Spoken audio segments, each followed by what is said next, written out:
I'm Clyde Mosley. This is my shop, and we're going to talk about sharpening carving tools.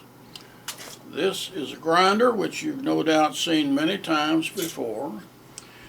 It's a very important machine, but it has to be used in a very special way.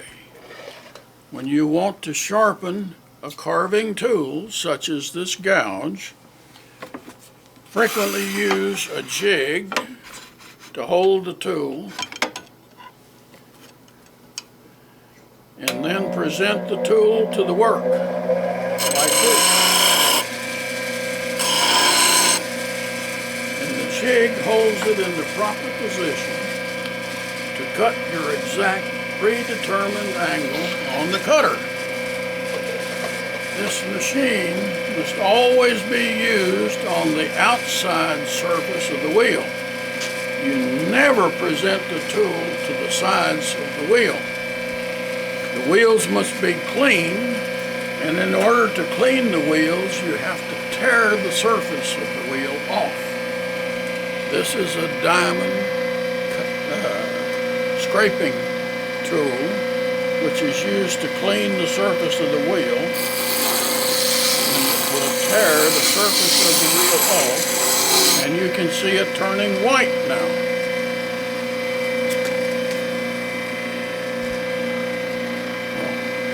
This rest must be presented over here on the wheel like this in order to tear the surface off.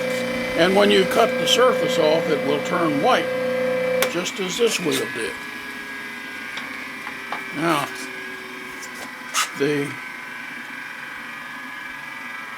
carving tools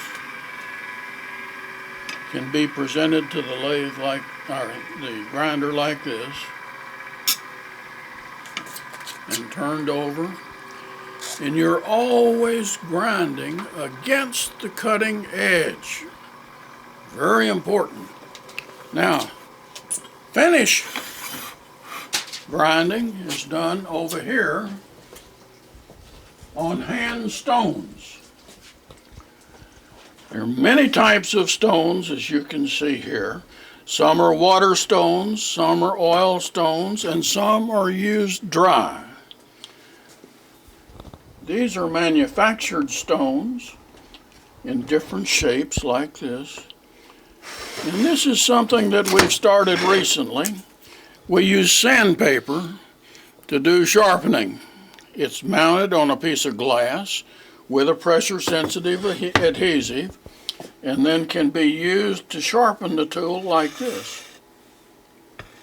Again, going against the cutting edge, always against the cutting edge.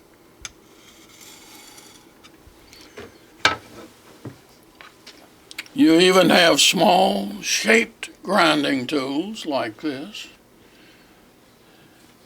for different shapes of carving tools. There are all different grits of stone to give you a fast cut or a polished surface.